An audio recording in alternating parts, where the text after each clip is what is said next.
Assalomu alaykum. Men Mavlonova Nafosat. 2023-yil onkologiya kasalligiga uchraganman, saratoniga. 2024-yil lechini oldim Taxtapildan.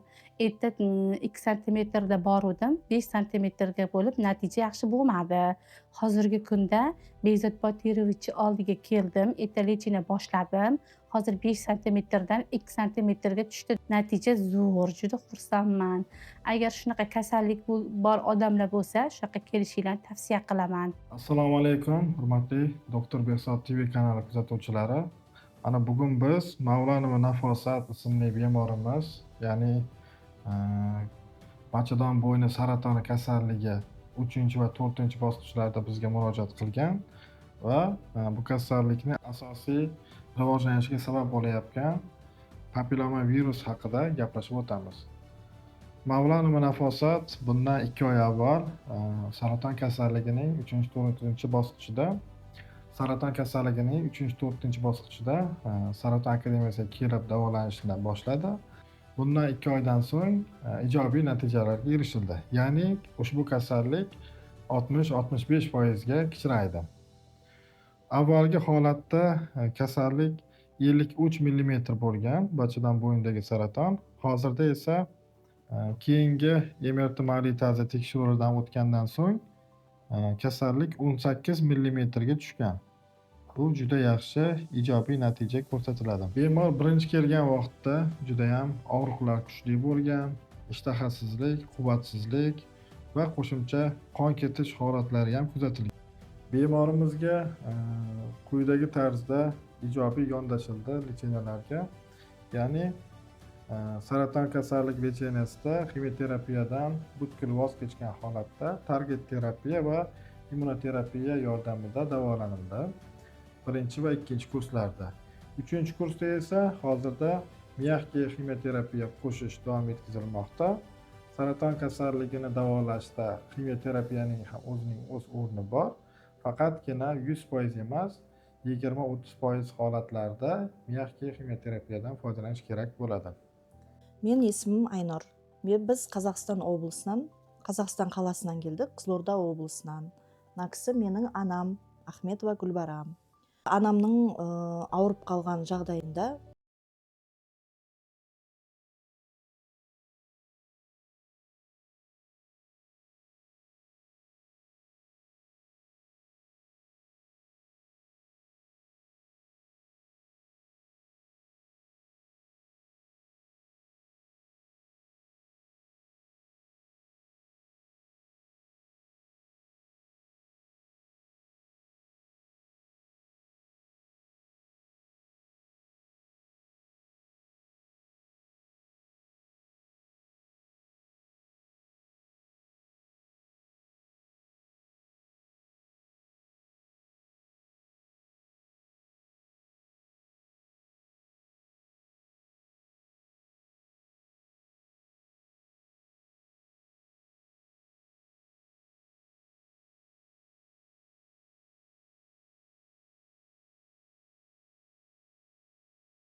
онкологтың докторлары мені операция жасап алып тастаймыз деді.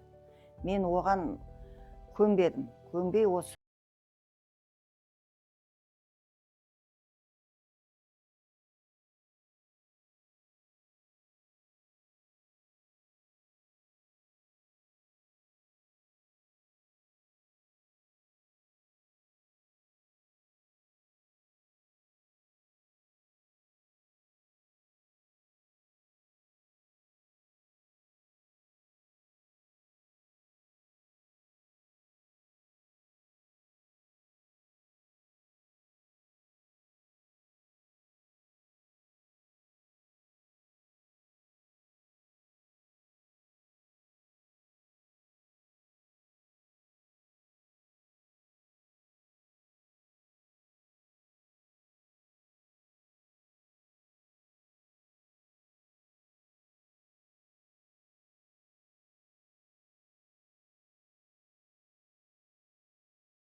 Menga 5 kurs tarkibli terapiya buyurildi.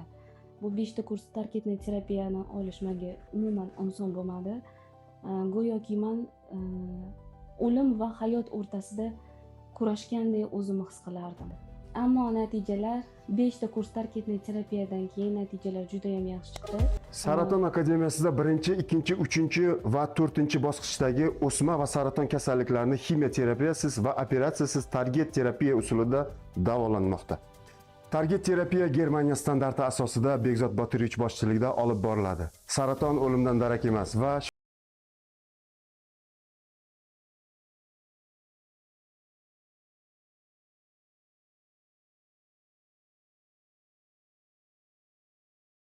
Kasallikni davolovchi onkolog va target terapiya shifokoriman. Saraton akademiyasida davolanib yaxshi natijaga erishgan qozog'istonlik tanishim orqali opamni olib keldik.